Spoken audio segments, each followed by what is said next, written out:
see your. You don't want to.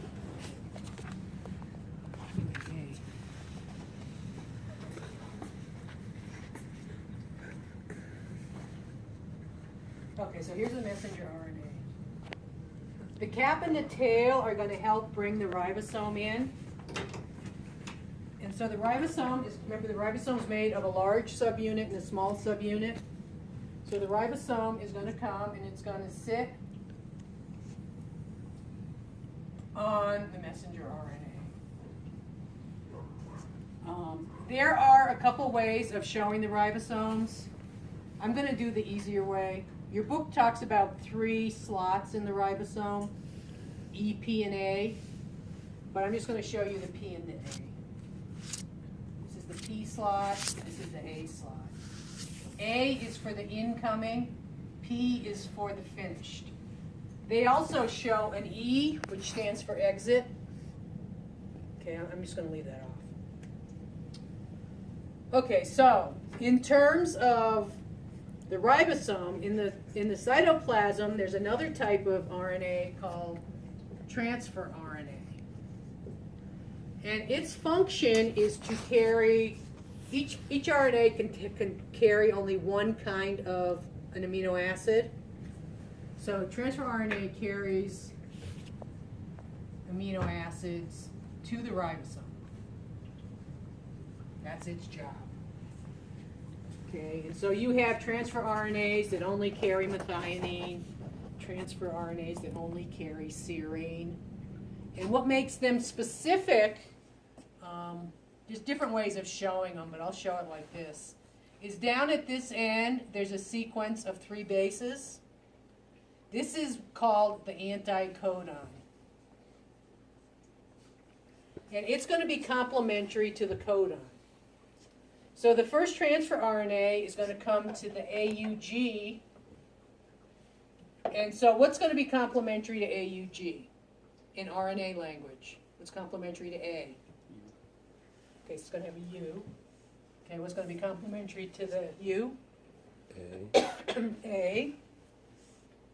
And complementary to the G? C. C. Okay, so all the transfer RNAs that have a UAC are going to carry the amino acid methionine. Okay, so this is going to come in, and it's going to, because it's going to be complementary to this base, it's going to go into the sequence of bases, and the amino acid methionine is going to be sticking up. Okay. Then the next one's going to come in, and it's going to have a codon complementary to GGG. So what's going to be complementary to GGG? No, just what is the base sequence that's complementary to GGG? CCC. CCC. And what does GGG code for? Gly. GLY? Yeah. Does everybody agree? Yes? Okay, So, Glycine. but UAC doesn't code for MEC? What? no, you go by the RNA. Oh, so AUG. Oh, okay. Yeah. So GGG is gly? Yeah. Okay, so GGG is going to come in. So C, C, C. And this is what happens. This is the really neat thing. Once they are in their slots, you've got those 2 amino acids close together. Now, the ribosome is made up of RNA and proteins, and it's going to catalyze the formation of a peptide bond between these 2 amino acids. So they're together close enough. So what's going to happen, number 1, the bond's going to form between the amino acids. Number 2, the transfer RNA in the P site is going to release its amino acid, and then it's going to take off. And once this slot is empty, the ribosome is going to move down, so that now this is in the P site, and the A site is empty. Okay? So everything just shifts down. So the next transfer RNA has an anticodon complementary to AAA. So what's that going to be? UUU. Okay, and what does AAA code for? Lysine. GLY? Lysine. Lysine. LYS. LYS. Okay, so Lysine. that's lysine. That's going to come. It's going to be complementary, so this is going to be UUU. Here's the lysine. What's the first thing that happens? Number one, peptide bond between the two amino acids. Number two, the first transfer RNA is going to release its amino acid, and then it's going to take off. And then number three, the ribosome is going to move down.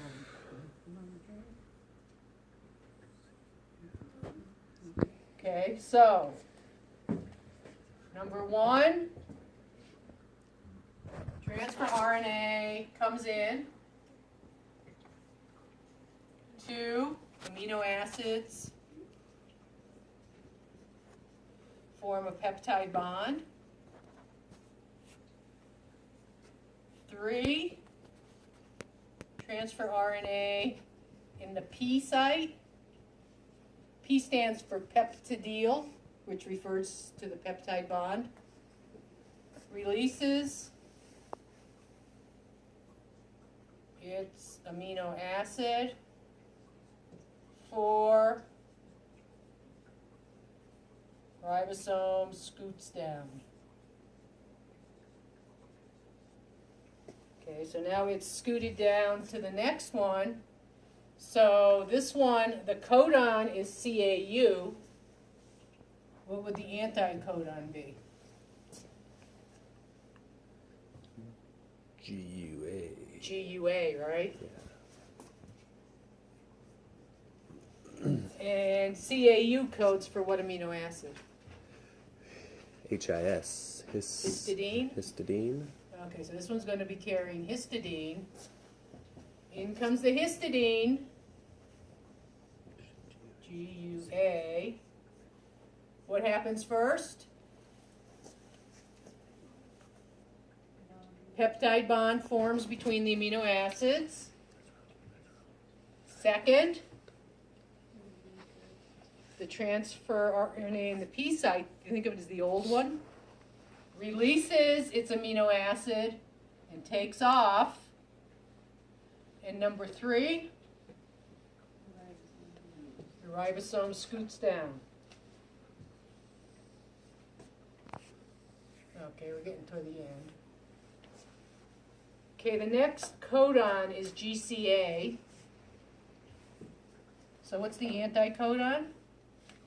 CGU. CGU. And CGA codes for what? ALA. Alanine? Wait, CGA. Yeah. Which one? GC. Alanine? Alanine. Okay, so in comes the transfer RNA carrying alanine. What happens first? Okay, first it comes in. Second, peptide bond. Third, the old transfer RNA releases its amino acid, takes off, and then what happens? Ribosome scoots down, right? Okay, we're getting there. Okay, the next codon we have is CCC. So the anticodon's going to be GGG. GGG. And CCC codes for what? Proline. Proline. So in comes proline. In comes the transfer RNA carrying proline, number 1. Number 2, what happens? Peptide bond between the amino acids. Number 3, the old one releases the transfer RNA.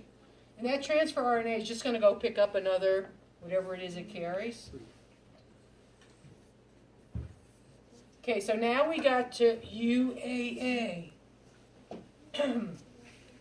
What's the anticodon to UAA? Stop. What's the anticodon? Oh, A, sorry. U, A. AUU. And that codes for a stop codon. So this is going to carry something called the release factor. And so when the release factor is in here, this is going to tell the ribosome, okay, you're all done. The ribosome is going to take off. This messenger RNA can get used again, but here's your protein. Can you see how you've built a protein of the exact sequence that was coded for by the DNA? This is what it's all about, is this protein. And I know when I was a student, somehow I missed that. I was so concerned with all the steps. I never picked that up. I didn't say I was very bright, but Okay, I've got some videos that I think will explain it better.